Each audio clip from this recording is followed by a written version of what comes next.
Бүгін жұмға 25 декабрь эфирда Соба телевидениесі. Одна информацион программасында сізні мен Райля Галявина сәлемлейм. Хайырлы кеш. Еңілік қысқаша біздің ол хабар. Шисталыққа жетті қораш тәрбиелеу. Татарстан Республикасы Дәулет Советі депутаты Марат Галиев мұны оқушылар білән өз контроліне алды. Билемелер яңа елға әзір, аларны комиссия қабыл етті. Яңа елның символы ақ металл үгіз. Ел хужасы бүгін біздің сюжет геройы. Ағымдағы елның 20 ноябрендә бүлгәле һәм сақла дип исемләнгән экология конкурска старт бирелде. Әлеге бәйгене оештыручы 6-нчы чакырылыш Татарстан Республикасы Дәүләт Советы депутаты Марат Галиев узган атнада Соба гимназиясендә әлеге бәйгегә нәтиҗә ясады. Җиңүчеләр белән Гөлшат Галиәкбәрова таныштыра. Бүлгәле һәм сакла экологик бәйгесендә Саба районы укучылары актив катнашканнар. Алардан бәйгегә катнашу өчен 100дән артык гариза кабул ителгән. Әлеге бәйгедә катнашу өчен укучылар ишатларында шүпне ничек төрләргә аерулары турында кыска гына видеолар эшләп, аларны ВКонтакте, Instagram, TikTok социаль челтәрләренә куеп барганнар. Бәйгедә Шикши төп мәктәп укучылары да үз эшләрен тәкъдим иткәннәр. Кешедә экологиягә карата сак мөнәсәбәт тәрбияләү балачактан башланырга тиеш дип исәпли тәрбия эшләре буенча директор урынбасары Гөлсинә Мирзагаләмова. Без менә шушы эко конкурсында, разделяй, сохраняй конкурсында видеолар яздырып, Инстаграмнарга урнаштырдык. Һәм инде шушы Инстаграмда безнең нәтиҗә ясап, без бүген бүләкләүгә 9 укучы алып килдек. Шулай ук безнең экология темасына күп кенә конкурсларда катнашулар хәзердә бара. Безнең хәзерге вакытта «Защитим планету вместе» дигән рәсем конкурсы бара. Безнең мәктәптә монда да без укучылар бик күп катнашты. Бүген дә мин аларның рәсемнәрен күп итеп алып килдем тапшырырга. Шулай ук инде безнең батарейкалар җыю буенча да, макулатура җыю буенча да укучылар актив катнашты. Biz аларның һәрберсе вакытында эшләп, вакытында тапшырып, эшләрне бетереп барабыз. Укучылар бик актив катнаша.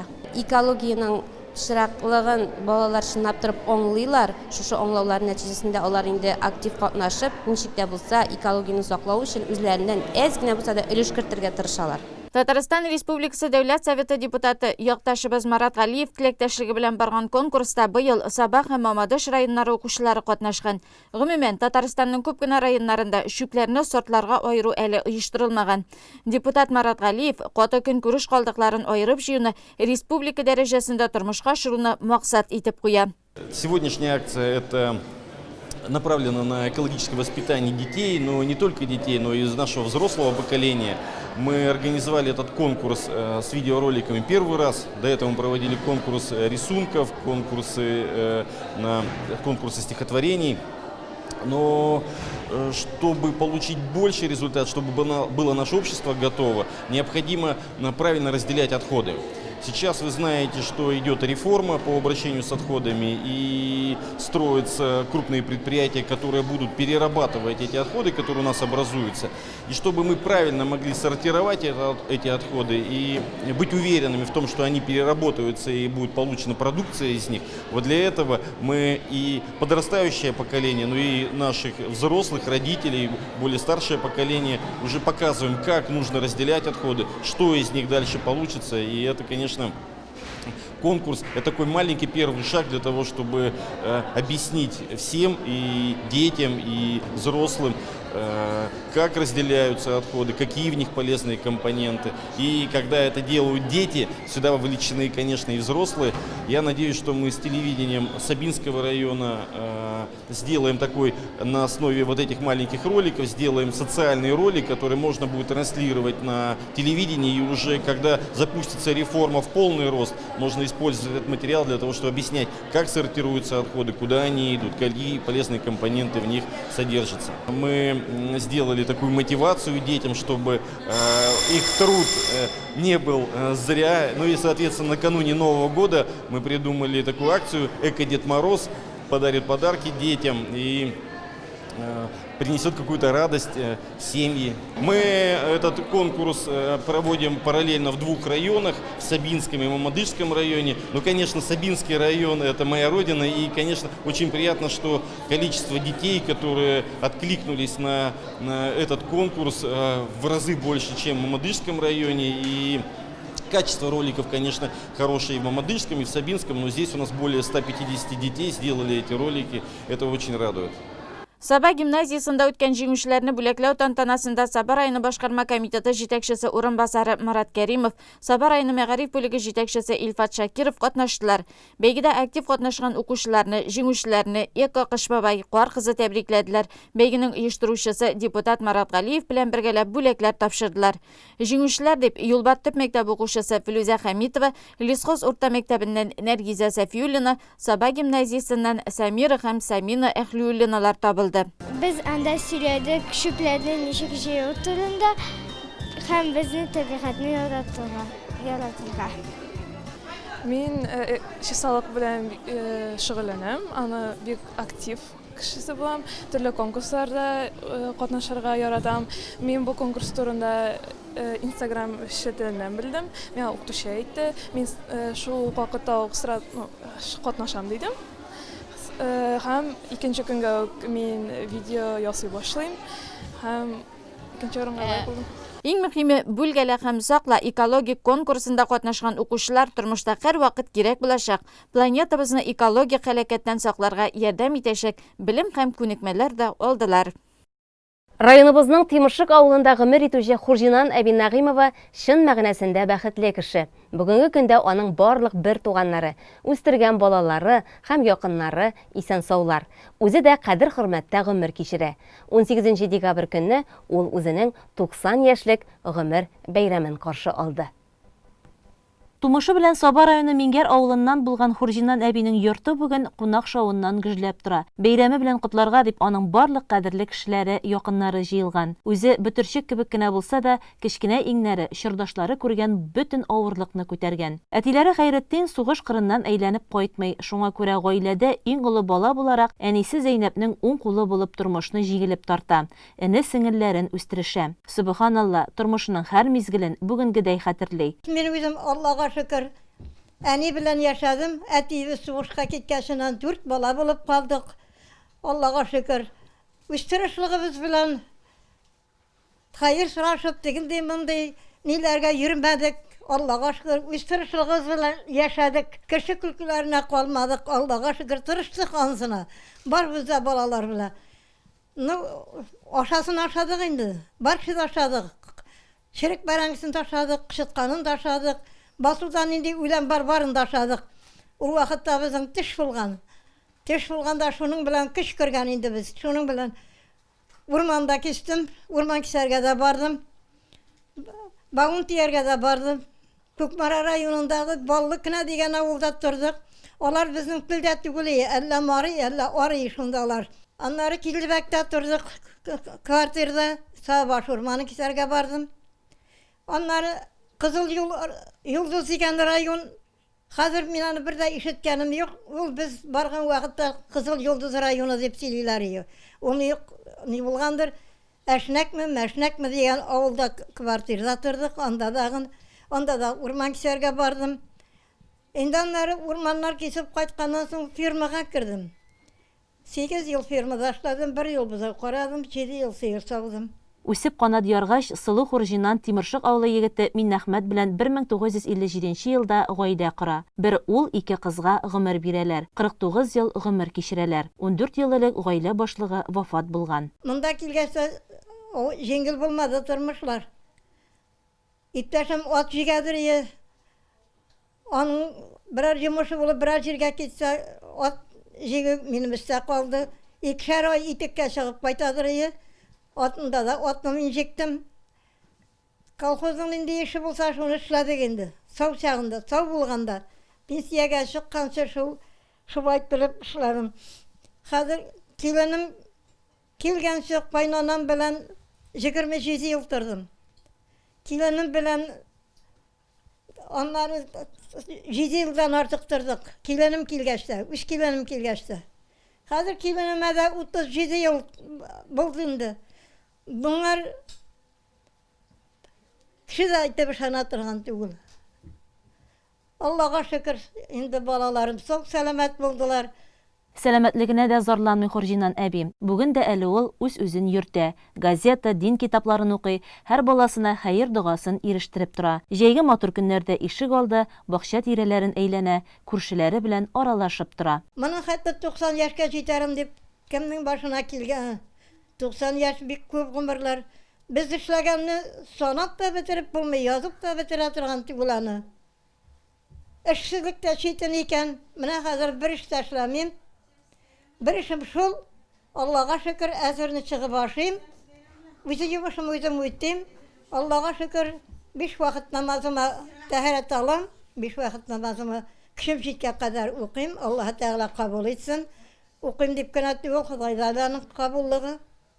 Инде бүтән алдагысын тагы Худай белә. Берничә бөтен балаларыма саулык, сәламәтлек биреп, игелекләрен насыйп итеп, һәр барчасы миңа күрсәткән хөрмәтләре өчен, аларның да бөтен балаларының бөтенесе дә аларга да балаларыма да күрсәтсен, оныкларыма да, кызларыма да. 16 онық шыгым гына бар минем. Әйтергә азат. 8 онығым бар. 3 кызым бар, 2 кызым, 1 балайым бар. Менә шулардан шәшелгән балалар. Дөньяга. Инде Аллаһ Тәгалә ил башлыкларына да сабырлык бирсен, илләргә, елларга тынычлык биреп, барча авыл җитәкчеләр, район җитәкчеләр дә Алланың рәхмәте яусын. Безне шулай зурлаган өчен һәр барчагызга, үзегезгә Худай Тәгалә күңел тынычлыгы биреп, үзегезнең гаиләләрегезгә, бөтенесенә тигезләрегезгә тигезлек биреп, үзегез рәхәт күрегез алда гомерләрегезгә, Худай биргән гомерләргә. Хурҗинан әби бик бәхетле кеше. Аның бүгенге көндә бер туган 2 сеңлесе һәм инесе дә исән саулар. Гел күрешеп, бердәм тату булып яшиләр. Нурдидә белән Корбанбикә апалар Казан шәһәрендә. Төпчек инесе Әхәлетдин абый байлар сабасында яши. Апа кодагыйны һәр вакытта тигез күрде үзебезнең әни белән.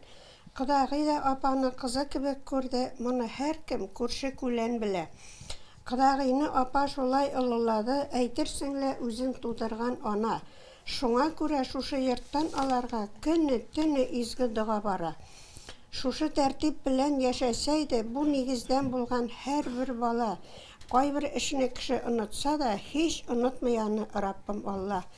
Балаларыңның тәртипле булуы әти-әни өчен бик зур байлык. Фәргать белән Мөсәвәрәгә дә бирсен Ходай сабырлык һәм саулык. Апа, узган гомер узды инде, киләчәге өчен дә борчылма. Күп яшәдем, туйдым инде дип балаларыңны да борчыма. Тамагыбыз тук, өебез җылы. Аллаһа шөкер, Аллаһа шөкер. Безгә ни кирәк тагы? Аллаһа шөкер. Һәрбер йортның, һәр кешенең үзенә күрә була җае. Туган көнең белән алдагы көннәрдә дә бергә шушылай балалар исән булып, оныклар исән булып очрашырга насип булсын. Менә без 4 бала үстек әткәй белән. Иң олы апабыз менә булсы булды инде. Иң олысы булашыннан бөтен сугыш вакытындагы авырлыклар аның өстендә булды. Без аннан кала туган ниләр мин төпчеге. Ул сугыш вакытында булган ниләрне сугыштан соңгы серләрне язып бетереп булмый, әйтеп бетереп тә булмый. Аңар үзендә бер китап кирәк. Ну, апага менә улы бала булганлык белән тормышның авырлыклары бик күп булды. Элек урман кисү бар, юл эшләре бар. Юл эшен әйтмәгән менә. Юл эшендәген хәзер безнең 4 кыз хәзер урынга Сабаның больница утырган диләр. Урта Саба чокыры диләр, вакытта Урта Саба елгасы дип сөйлиләр яна. Шул тирән чокырдан аның начальнигы Бикиев, Сабаныкы Бикиев, аның ярдәмчесе Газиз Йетныкыев бугай ул. Шул безгә куаглылар, лумнар китереп бирәдер. Шуның белән чокырдан ташны ватадыр. Тигез җиргә меңгереп өядер. Буе 1 метр, иңе 1 метр булса 1 кубометр буладыр. Менә шулай итеп таш чыгарып, таш юл эшләре эшләп, ласенки белән балчык ташып, юл эшләре эшләдек. Берсендә калдырмадым, эшләгән эшнең барсына да җитештем инде мин. Элекке тормышларга караганда җәннәт дип әйтә торган инде ул. Менә шушы җирдәге җәннәт тормышында әле яшәргә язсын.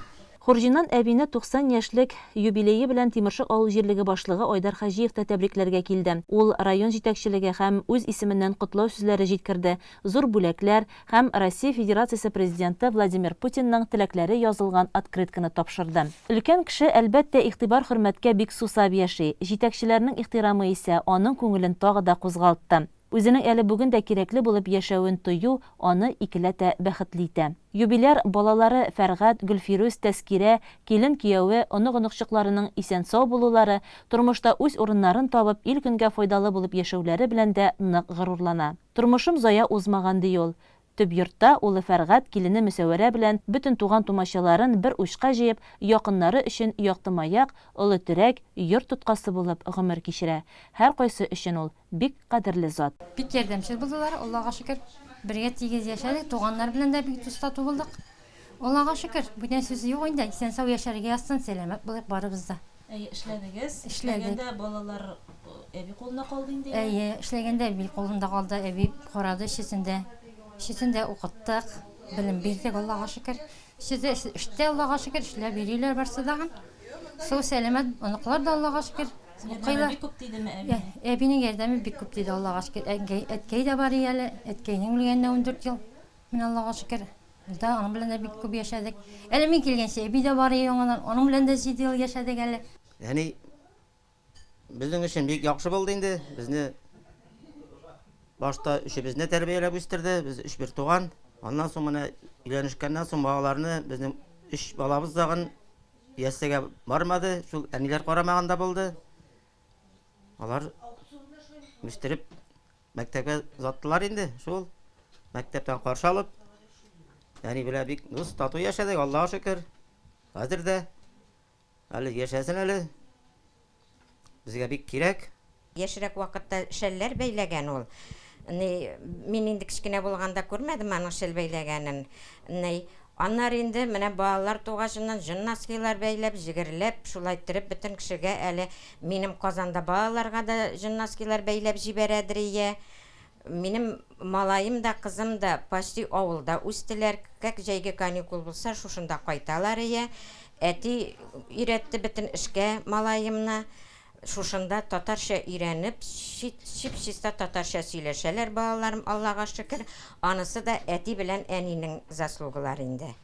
Алар бик ниттеләр, балаларны караштылар. Аларга бик зур рәхмәтле мин. Әтигә көндә дугамны биреп торам, намазартларның бүген сайын дугамны биреп торам. Әни үзе, әле без барыбыз да шул әнинең хәйр дугасында яшибез. 90 яшьлек юбилеең, әбием синең бүген. Картаюны бер дә белмә, буйыкмасын күңелең. Туганлыкның нык җепләре бәйләп торсын гомергә. Бердәмлекне зур көч диләр, булыйк бергә, мәңгегә. Рәхмәт. Озак яңадан яшәргә язсын сиңа әби. Тырыш хезмәтенең, игелекле тормышының әҗерен күреп яши бүген Хурҗинан әби. Киләчәктә дә саулыгы нык, гомере озын булсын үзенең. Сизәсезме, якты өметләр белән яңа ел якынлаша. Яңа елны быел безгә 2021 елның символы ак металл үгез алып килә. Үгез без авыл кешеләре өчен бер дә ят хайван түгел. Аны хуҗалыгыбызда үзебез тәрбияләп үстерәбез. Итен яратып авыз итәбез. Табыннарыбыздан итле ризык ел әйләнә өзелми. Безнең киләсе сюжетыбыз Калатау авылыннан әзерләнде. Биредә Ирек Төхвәтуллин үзенең фермерлык эшен гөрләтә. Күп итеп үгезләр үстерә. Төхвәтуллиннарның фермасы иң беренче чиратта урыны белән отышлы. Калатау авыл читендә бик тә шәп иркен урында маллар өчен торак төзелгән. Тирәсендә пешәне, саламы кайтартып өелгән. Эш алып барырга уңайлы, маллар да иркендә тора. Күңел биреп хезмәт итәргә генә кала. Ирекнең кәефе көр, күңеле күтәренке. Әле үз эшен башлап җибәргәнгә бер генә ел. Бар булмышы белән малларын кайгырта. Аларны үстереп табышка эшләү юлларын эзли. Район җитәкчелеге белән килешеп, авыл хуҗалыгы программасында катнашып, 3 миллион грант акчасын ала. Менә без абый белән 2013 елларда өйдә 8-10 баш үгезләр асрый башладык инде. Аннары безгә шушындай кызыксындыру барлыкка килде дәген. Шушы грантны алырга булдык инде. Безгә шушы грант тапты инде, дөресрәк әйткәндә. Аннары шул грант акчасын шул ферманы алдык, маллар алдык.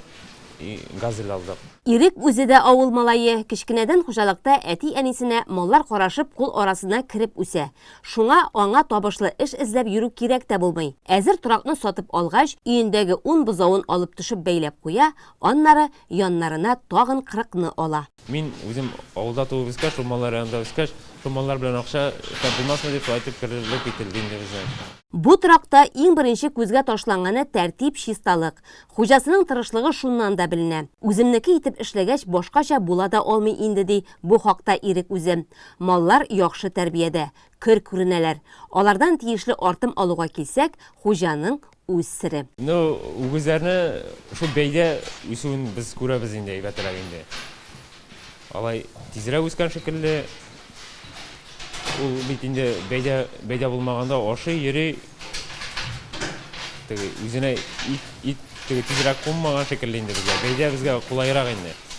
Асларны чистартырга, әрәмдәген итми инде ул. Алай. Без көнгә малларны 3 тапкыр карыйбыз инде. Иртә белән башак бирәбез, асларны чистартканнан соң пешәннәр салабыз. Абитта сулар шертеп пешәннәр бирелә инде. Кич белән яңадан шул башак биреп, пешәннәр салып бирәбез инде. Үгезләрне табынга итеп китергәнче шактый маңгай тиреңне түгәргә кирәк. Бу аларны ким дигәндә ел ярым тәрбияләү, вакытында алдына салу, астын җыештыру дигән сүз. Ирек үгезләрнең 4-5 айлыкларын алу отышлы ди. Сөт бузауларының мәшәкате күбрәк икән. Менә без үгезләрне алабыз 150-200 килоларны инде. Алар безгә бәләкәйләрне алып, аларны үстерү шитенрәк инде, аларга тәрбия күбрәк кирәк. Без шундыйларны алып сразу бәйлибез. Елда 2 ай, елда 3 айдан сата башлыйбыз инде. Малларны шул фермалардан алабыз инде. Үгезләрнең төрлесе бар инде. Әшәкесе дә бар, әйбәте дә бар, юашы да бар дигәндәй, арасында төрлесе була. Төхватуллиннар елына 35 үгезне 500-600 килограммга хәтле үстереп иткә озаталар. Аны хуҗалыкларга саталар, ярмаркаларга алып баралар. Урнаштыру ягыннан кыенлык күрмиләр. Эш башлары да әрәбгә китми. Алары махсус урыннарга тапшырыла. Хыяллары яңа елдан нәселле токымнар сатып алу. Менә безнең Алла берсә январ айында Герефорд ит токымны үгезләре алырга исәбебез бар инде. Аларны бәйләмәсәң дә кышкы суыкта дагы, урамда дагы торалар инде. Менә шундыйларны алырга исәп бар Алла берсә. Нәселле токымнар белән эшләү тәҗрибәләре бар инде Төхватуллиннарның. Менә бу сименталь үгезләрне кичкенә килеш 35-не сатып алган булалар. Бүгенгә торакта аларның берсе генә калган. Әлеге аклы кызыллы үгез сименталь ит токымлы. Ирек аны 5 айлык вакытта 150 килограмм итеп сатып ала.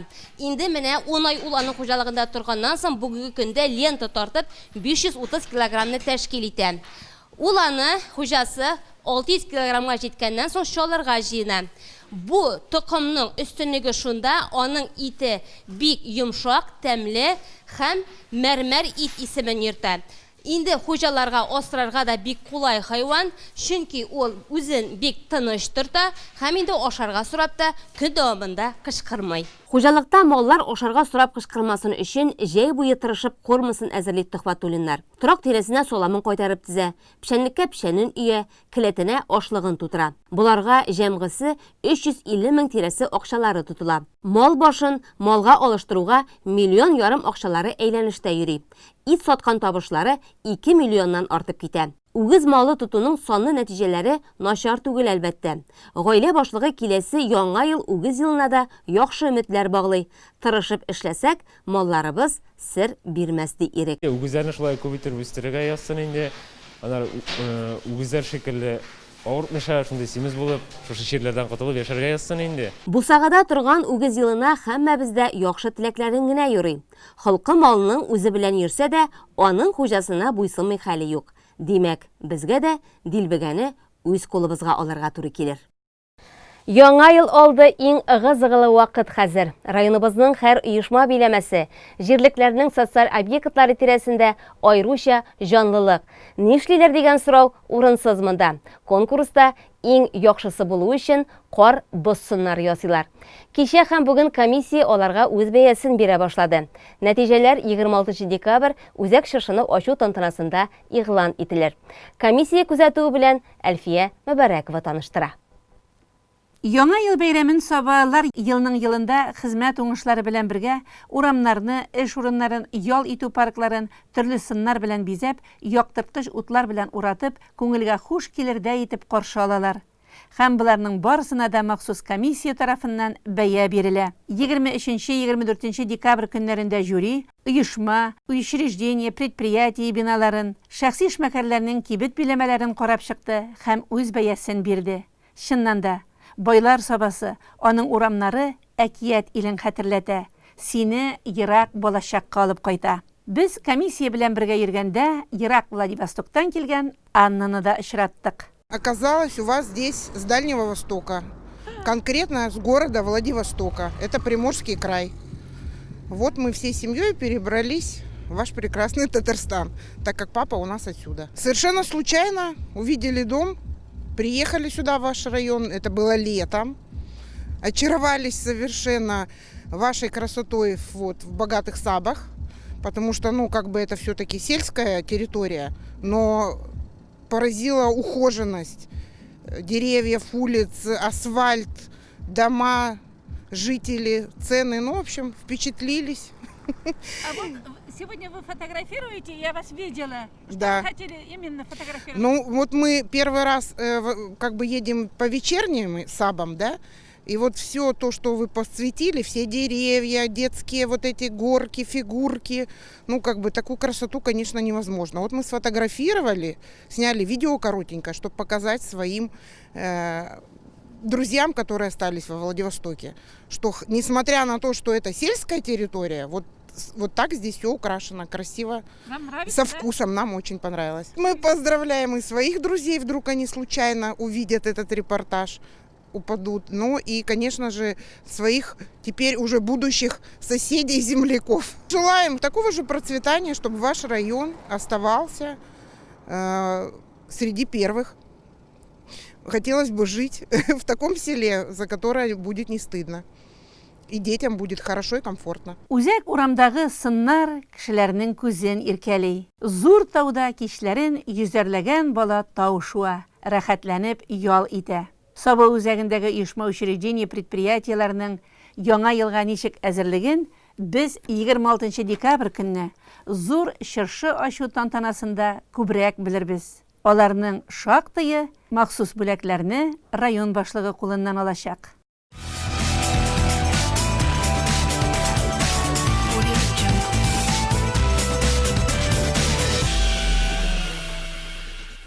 Чыгарылышыбызны спорт темасына булган яңалыкларыбызга күзәтү белән дәвам итәбез. Районда кышкы сезон ярышлар старт алды. Районның чаңгы спортын үз итүчеләр өчен сезон ачык. Моны игълан итеп ярышлар Шәмәрдәндә оештырылды. Сабантуй спорт мәктәбе базасында шөгыльләнүчеләр һәм гомумән чаңгы белән дуслар трассага басып, бу кышта тәүге сынауларын үттеләр. Аларны старт алдыннан җирлек башлыгы Айдар Гәрәев сәламләде. Яхшы старт, уңышлы финишлар теләде. Спортчылар яшь үзенчәлекләренә һәм ир-ат, хатын-кызлар төркемнәренә бүленеп ярышты. Алар өчен узышларга урман эчендә чаңгы базасы әйләнәсендә шәп трасса салынган иде. Мондый уңайлыклар алдында бер генә чаңгычы да сыр бирергә теләмәде. Аларның һәр кайсы яхшы нәтиҗәләр белән финишка килде. Иң-иңнәр 3 призер акчалата бүләкләргә ия булды.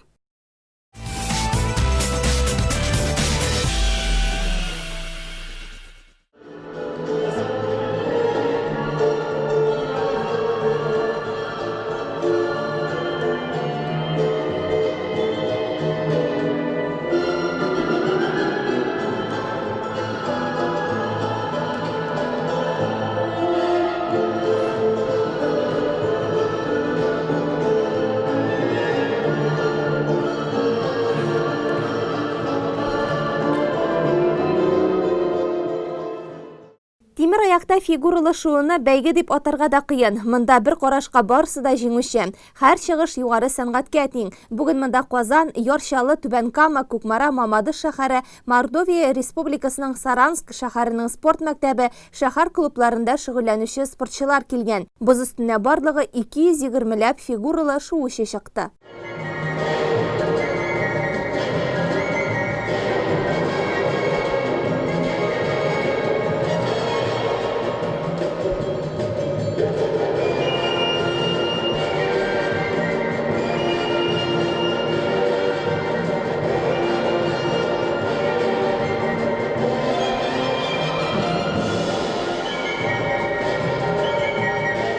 Собаллар бу бәйгедә дә яхшы күрсәткечләргә ирешеп җиңүче һәм призерлар булды. Мәдинә Закирҗанова, Самир Галимов, Кирам Вафин, Диана Хамидуллина, Адриан Елисеев беренче урынга лаек булды.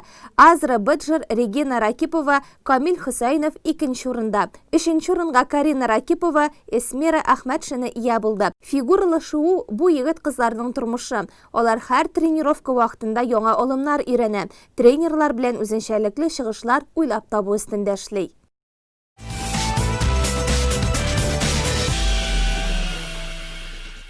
Соба йөзү бассейны зур ремонттан соң ишекләрен ачты. Биредә хәзер шөгыльләнүчеләргә тагын да уңайлы шартлар, шәп мөмкинлекләр, матур мөхит тудырылган. Яңалыкларны сынап, шушы көннәрдә балалар белән биредә ярышлар үткәрелде. Көч сынашу ТССРның 100 еллыгы, Соба районының 90 еллыгы, Олимп спорт мәктәбенең 20 еллыгы юбилей даталарын кылычлады. Йөзү буенча үз көчләрен сынарга Собаның балалар бакчаларына йөрүче балалар һәм мәктәптә укучы кызлар, малайлар җыелды. Аларны старт алдыннан Соба районы яшьләр эшләре һәм спорт бүлеге җитәкчесе Ирек Гарипов, Олимп спорт мәктәбе директоры Рифат Хисамов сәламләде. Тантананың матур, тарихи мизгеле шушы балаларны суда йөзү серләренә төшендерүче тренер Гөлназ Сафинага бүләк тапшыру булды. Ул Татарстан Республикасы спорт министрлыгының отличник билгесенә ия. Көтеп алган минутлар балалар су кырында ярышта. Алар яшь үзенчәлекләренә бүленеп, айрым дистанцияларда узышты. Старттан финишка кадәр нәни спортчылар да, тренерлар да, күзәтеп утыручы әти-әниләр дә бердәй тырышты. Жюри вакытны гына түгел, техник алымнарны да бәяләде. Иң мөһиме, монда беркем дә сынатмады. Лаеклы финишын каршылады. Соңыннан гомуми нәтиҗәләр чыгарылып, бүләкләү тантанасы оештырылды.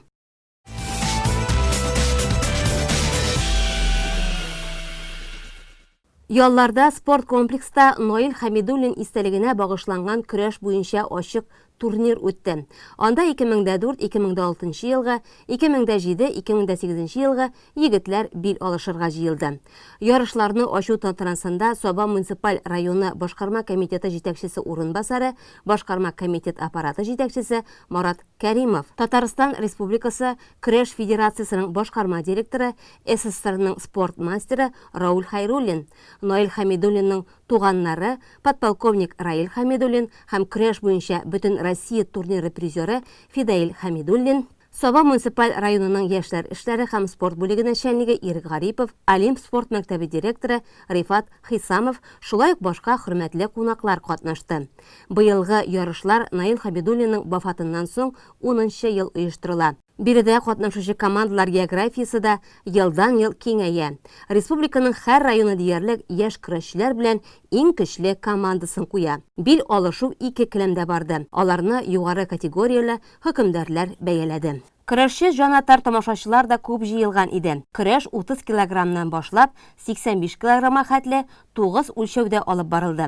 Аларның һәр кайсында 3 җиңүче ачыкланды. Пьедесталга күтәрелеп бүләкләнгән собалар арасында Булат Әхмәдуллин, Ильяс Габдрахманов, Денияр Хәсбиев, Иршат Ибрахимов, Артем Барламов, Нияз Халиуллин, Ислам Тахиров, Язнур Гарипов, Рифат Ахунҗанов исемнәре аталды.